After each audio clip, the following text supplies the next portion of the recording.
Hey, this is Rachel Livinall. As mentioned before, this season we're going to be diving into other cities all around the state of California, hearing young people's stories on all topics concerning the pandemic and youth.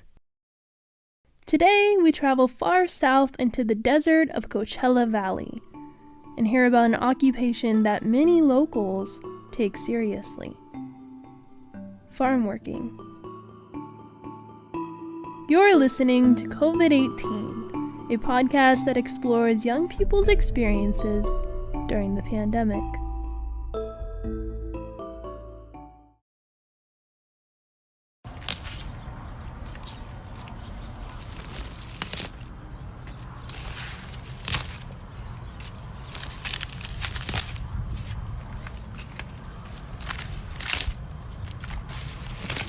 Or just vegetables that I have, just food that I have in reality in my house, because I know that probably this piece of fruit was picked by somebody that I may know. Have you ever gone to the store to get grapes and actually thought about where your grapes came from? If you're from the Eastern Coachella Valley, chances are the answer is yes. Felipa, a youth from Que Madre, one of YLI's youth media programs in the Eastern Coachella Valley, is very familiar with this answer, as the thought arises every time she enters a grocery store. Felipa's grandparents worked with dates. She, like many people in Coachella, witnessed this firsthand. It was actually fun for me because I was little and my uncle, he used to carry me by the ladder, and I was little, so I didn't know at the time what it was. I just thought it was a fun game. Another youth, German Chavez, also from Que Madre, is familiar with dates and how they get to the grocery aisles. Chavez's mom works in a packaging plant for dates. Growing up, he didn't really know what she did, but when he found out, he realized the positives that came with tasting the fruit of his mom's labor. Literally, even if it required smuggling dates from the packaging plant.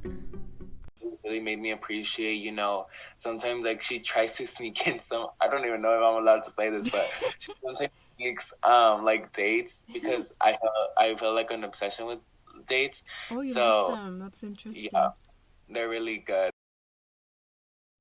However, during the pandemic, Chavez's mom has been struggling with the changes that came to her working conditions. Her hours being cut down was just a whole certain just things were building up on her shoulders. I can feel that, and I saw her looking more tense during those times as well. And then of course my mom usually got 4 or 5 hours of sleep, a minimum of 6 hours. So I can just see that she was tired, and she almost felt, I don't know, she felt sad at first. She would cry at times when she got back from work. And this was during COVID, but before COVID, it wasn't much different. Farm workers and their families have struggled with similar problems, unfair pay, and harsh working conditions that specifically flare up in the summer. Felipa explains her thoughts. To me, it makes me feel like it's unfair for them as farm workers, because they're the ones that are giving us all this foods that we probably never even tried. They're the ones that are giving us this whole other world, but yet they're the ones that are being treated less than. Which changes the topic to something very prevalent in the valley right now. So, around February 17th, 2021, farm workers were among the first people to receive Hero Pay, which would grant them an additional $4 per hour in pay for at least 4 months. In addition, clinics in Coachella have started to vaccinate farm workers. What are your thoughts on this? I honestly think this just honestly brought a smile to my face. Of course, it will, as you said, that it would grant them, I'm happy that they get, of course, paid more for at least 4 months. But I feel like it should be more than that, in my opinion. Yeah. But yeah, just even that, but still, it's still showing some progress. But I feel like this progress, of course, needs to be mandated up. However, the board got cold feet. Following that initial account, it was heard that the growers, the ones who employ the farm workers, didn't want to carry on with that initiative. It was a slap to the face to me, just as you told me right now.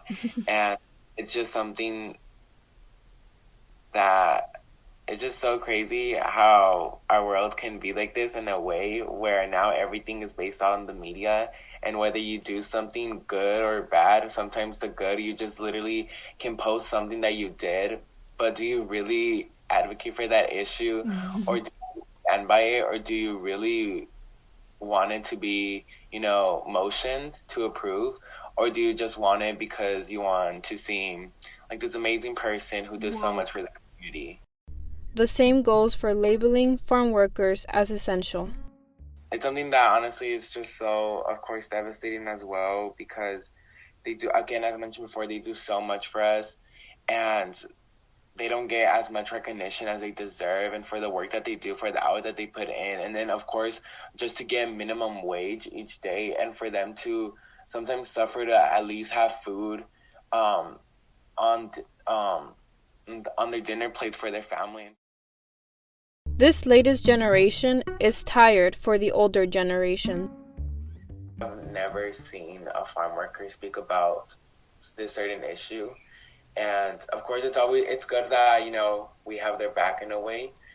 And I also feel like we should, because I feel like just so much of these things, probably from trauma, or just probably because they just don't want to share, their experience. This goes hand in hand with what Chavez believes is a way out.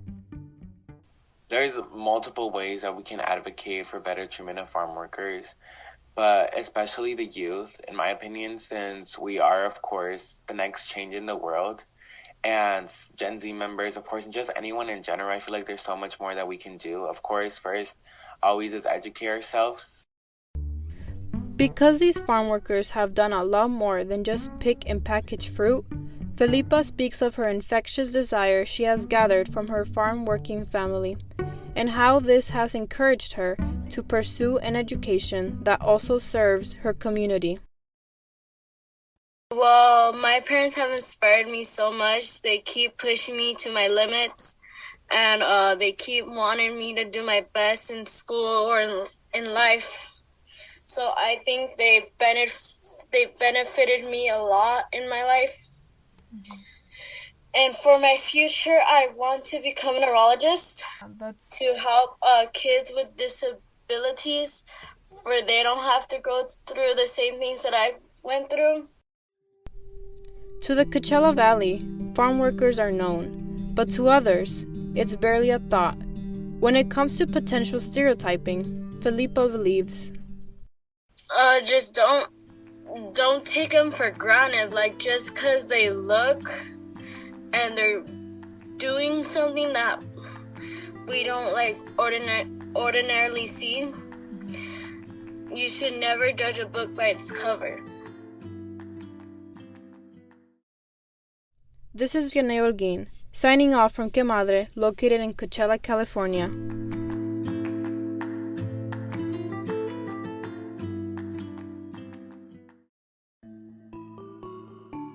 Next week, we go back north to the Bay Area, as we hear from two girls attending school during the pandemic, each featuring very similar but unique perspectives for their past, present, and future.